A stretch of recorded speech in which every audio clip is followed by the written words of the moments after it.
劳动部公布上新的统计，在受到美国关税影响，减班休困的人拢总有7000多人，其中在制造业是占上济。劳动部就鼓励企业会当去请离职或者是失业的劳工，安尼企业逐个月会当甲政府申请一个人6000块的奖助金，相当会当补助6个月。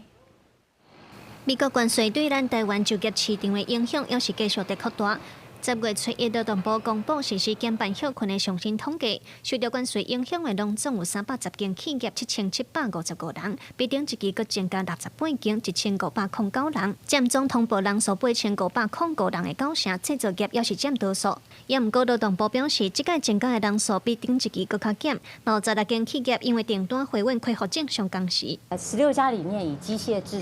械设备制造业最多，然后其中有4家它是提前终止，它其实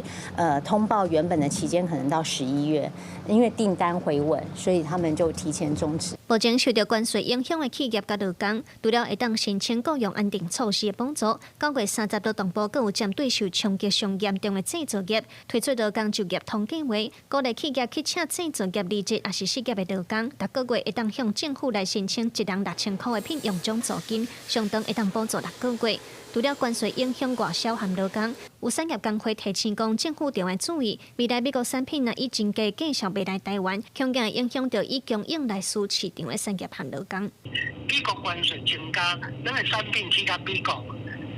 咱的产品会无竞争力嘛。第二是美国进口的关税啊降低以后，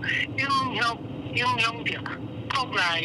国内的产业，包括农业，包括汽车的产业，拢会受到真大的冲击。专三总建议，针对外销的产业，政府要辅导企业去走找美国以外的市场；另外，针对内需的产业，嘛要做影响评估来定出对应的政策，让国内的产业会当继续稳定发展，嘛，让劳工会当有稳定的就业环境。记者卢尚珠、林晓凯台北报道。